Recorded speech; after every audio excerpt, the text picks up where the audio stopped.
Halo, Assalamualaikum warahmatullahi wabarakatuh. Selamat sore semuanya.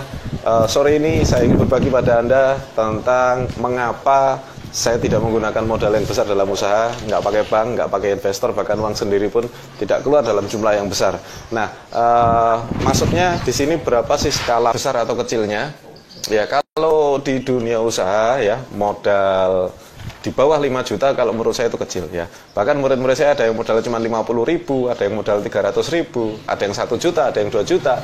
Bahkan kalau 5 juta pun untuk modal usaha sebetulnya itu bukan uang yang besar ya. Tapi saya tidak akan bicara uang jutaan lah ya. Kita bicara uang ratusan ribu saja atau mungkin puluhan ribu. Anda punya semua uang puluhan ribu di kantong. Tapi kali ini saya ingin membahas ya khusus tentang kenapa kok saya tidak mau menggunakan uang yang dalam jumlah yang besar. Nah, oke. Jadi di dunia dalam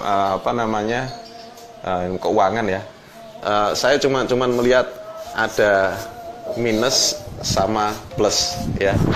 Nah ini ada istilah minus dan istilah plus. Kalau kita gunakan uang yang besar ya, artinya ya kondisi keuangan kita itu kan minus. Berarti kan gini, ini modal besar ya. Kondisi modal besar tuh gini, misalnya ini skala ya, skala ini 0 ya, dan semakin kesini semakin minus, artinya semakin kita mengeluarkan uang besar, semakin kesini maka semakin tidak mengeluarkan uang. Saya rasa tidak mungkin lah kalau usaha benar-benar kosong, tidak mengeluarkan uang. Tentunya ada lah, mungkin puluhan ribu rupiah ya, itu kan modal juga ya. Tentunya tetap ada. Misalnya seorang yang memulai usahanya dengan modal 100 juta, artinya kan minusnya di sini ada 100 juta ya. Ini minus, ini modal besar. Ya. Nah, kenapa saya tidak mau menggunakan modal yang besar? Kalau dulu alasannya memang tidak punya modal yang besar. Tapi setelah punya modal yang besar, kenapa tetap tidak mau menggunakan modal yang besar? Karena ini alasannya ya. Semakin besar modal yang kita keluarkan, maka saldo keuangan kita semakin minus. Kalau semakin minus gini kan ini harus dikembalikan. Nah, makanya banyak orang rata-rata bilang kalau bisnis butuh BEP ya. BEP berapa tahun? 2 tahun ya, 3 tahun, macam-macam. Kenapa? Karena modal yang dikeluarkan besar dan keuntungannya kecil. Jadi kalau seandainya dapat keuntungan misalnya modal 100 juta, dapat keuntungan 10 juta aja, ini belum bisa mengembalikan modal. Paling ini masih di angka sini ya. Paling di angka sini. Ini dapat uang 10 juta, dapat uang 20 juta paling di angka sini.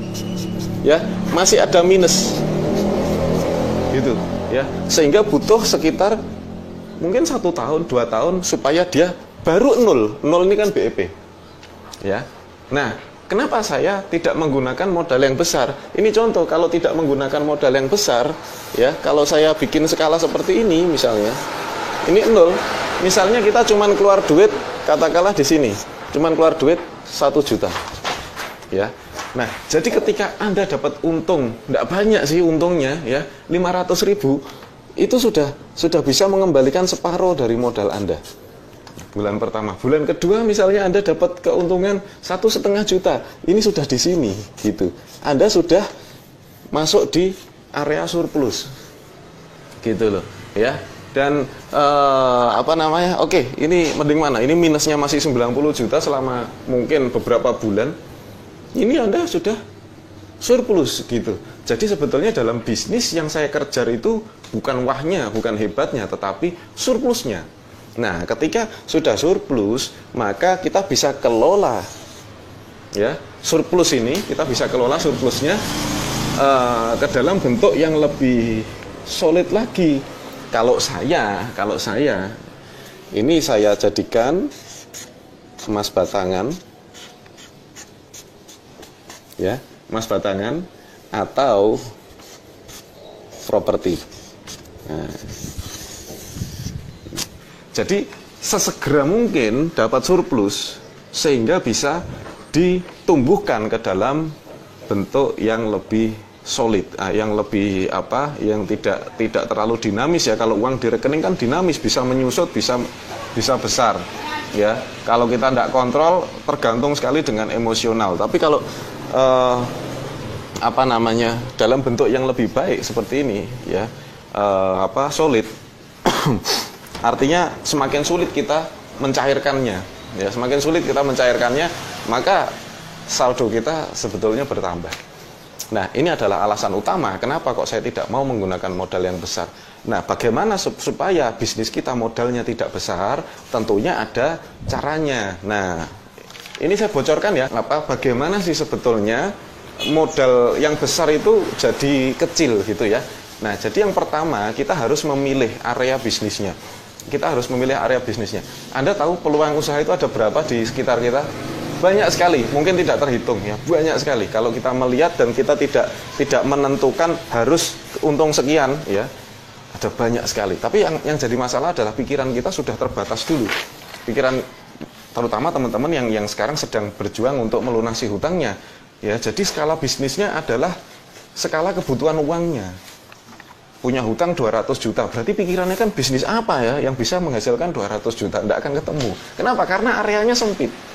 Areanya sempit, makanya kalau bagi yang punya hutang, saya sarankan untuk belajar dulu 30 hari bebas hutang, supaya hutang-hutang ini teratasi, ya, cash flow-nya jadi lebih baik, baru kita menjalankan usaha. Kalau menjalankan usaha di skala yang 0 minimal ya, 0, jadi hasil usahanya tidak untuk membayar hutang, itu Anda bisa lebih cepat lagi surplusnya. Tapi kalau hasil masukkan hutang, hasil angsur, usaha Anda tidak akan jalan, gitu ya. Usaha Anda akan kalah sama kondisi yang sudah Anda buat sebelumnya.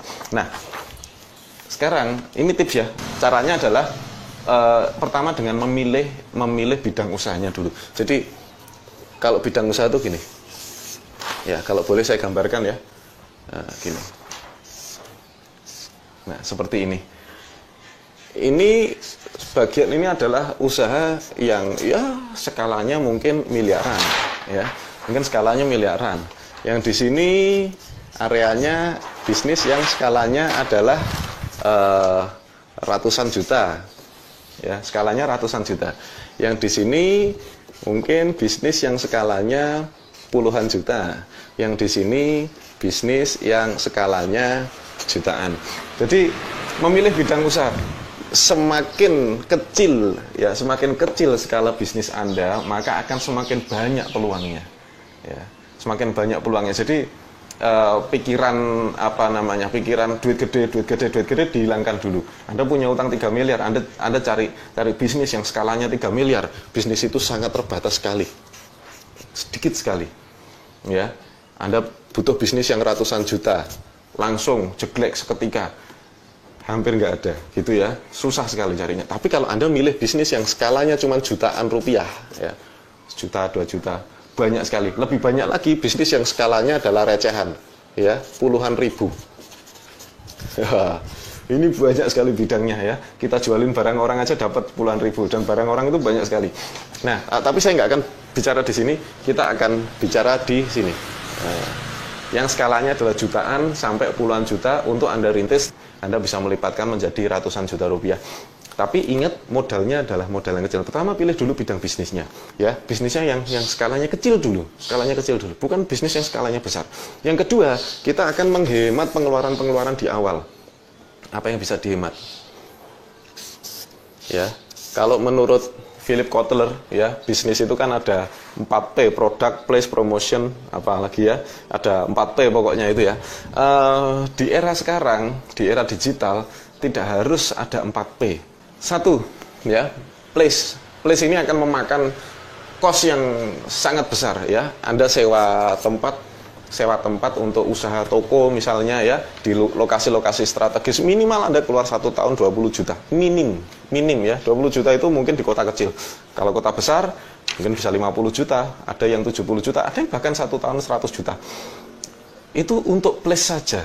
Jadi pertama place. Nah, kalau place ini kita hilangkan, otomatis Anda bisa menghemat banyak tempat. Kemudian apalagi stok, ya. Saya gambar aja nih, stok. Nah, ini adalah stok barang.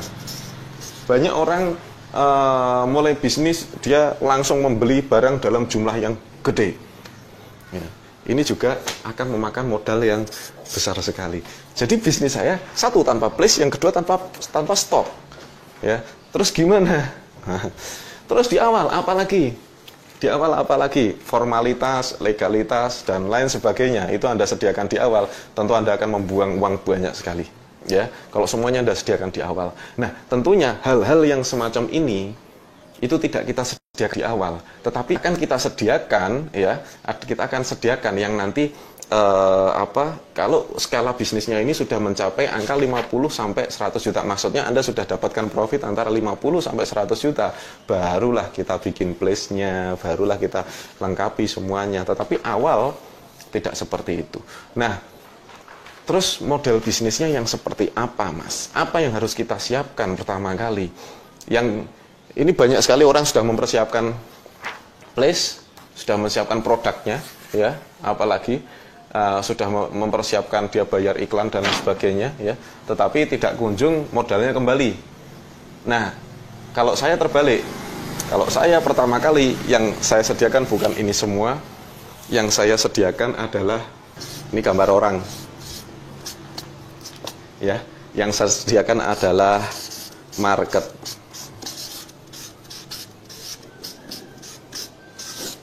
Sebelum saya memproduksi, pasti ciri khas saya sebelum saya memproduksi, pasti saya sudah punya sampelnya. Saya akan membuat satu sampel produk-produk saya. Ketika saya sudah punya satu sampel produk-produk saya, pasti saya akan menguji cobakannya dengan diri saya sendiri. Ketika saya sudah mencobakan diri saya sendiri, ya ini kunci. Pasti saya akan membuat testimoni, pasti saya akan promosikan ke teman-teman saya, beberapa saya suruh coba, kayak kemarin sabun maco saya cobakan ke beberapa teman, terus gimana, enak nggak pakainya? Oh, enak sekali. Mau nggak saya syuting? Mau. Ya, akhirnya saya dapatkan beberapa video. Itu adalah ciri khas saya dalam merintis satu usaha. Artinya sampel itu tidak butuh uang yang besar. Ketemu teman juga tidak butuh uang yang besar. Nyuting begini juga tidak butuh uang yang besar. Ya, semuanya serba kecil. Kalau sudah ada produknya, testimoninya bagus, ya, artinya produk Anda sudah siap untuk dipasarkan.